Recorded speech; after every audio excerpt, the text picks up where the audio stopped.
அது என்ன மாலைன்னு மட்டும் சொல்லுங்க. இது வந்து தாமரை விதை இது. ஆமாம், இது வந்து தாமரை விதை. இது வந்து ஒரு ஒரு 60 ரூபா தான் இதோட ப்ரைஸ். இவ்வளோ பேசி பார்க்குறப்போ எங்கேருந்தோ ஒரு மியூசியம்லேருந்து இல்லை சார், எடுத்துகிட்டு அது வந்திருக்காரு. என்னன்னா இப்போ நம்மளுடைய உடல்ல வந்து நம்ம போட்டிருக்கக்கூடிய இந்த இந்த பொருட்கள் வந்து ரொம்ப விலை மதிப்பு அதிகமாக இருந்ததுன்னா நமக்கு வந்து உடம்பு ஒவ்வாது. பொதுவாக எனக்கு வந்து உடம்பு வந்து ஓகே. எனக்கு வந்து ஏற்றுக்காது. என்னை வந்து இந்த மாதிரி வேஷம் போட்டு அனுப்புறதே என்னோட மனைவி தான். நீங்கள் இப்போ இந்த ஸ்டூடியோ விட்டு வெளில போயிட்டு நான் இப்போ என்னோட ரூமுக்கு போயிட்டேன்னு வச்சுக்கோங்களேன், அதிகபட்சமாக என்னோட உடம்புல வந்து ஒரு ஒரு ₹600 பொருள் தான் இருக்கும். ஒரு வேட்டி இருக்கும், மேலே ஒரு சாதாரண ஒரு சட்டை இருக்கும். இல்லைன்னா ஒரு ஒரு ₹400 ஒரு ட்ராக்ஸ் இருக்கும், மேலே ஒரு ₹200 சட்டை. அவ்வளோதான் சார். நமக்கு இந்த ரொம்ப அதிகமான இதை போட்டு இதெல்லாம் என்னுடைய மனைவி போட்டு அனுப்புறது.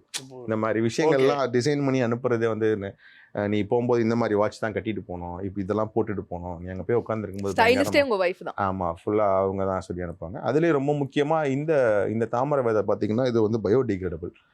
இது வந்து உதிர்ந்து விழுந்துரும். இன்னும் கொஞ்சம் நாள் நம்ம யூஸ் பண்ண அப்படியே கரைஞ்சி உதிர்ந்து விழுந்துரும். இந்த இந்த தாமரை விதைக்கு என்ன ஒரு மகிமை அப்படின்னா, இப்போ தாமரை வந்து சூரிய ஒளி பட்டால் தான் வந்து மலரும். அப்போ அந்த சூரிய ஒளியை எடுத்துக்கிட்டு அந்த மலரக்கூடிய அந்த தாமரையோட எண்ண ஓட்டங்கள் இந்த விதையில இருக்குங்கிறது ஒரு நம்பிக்கை.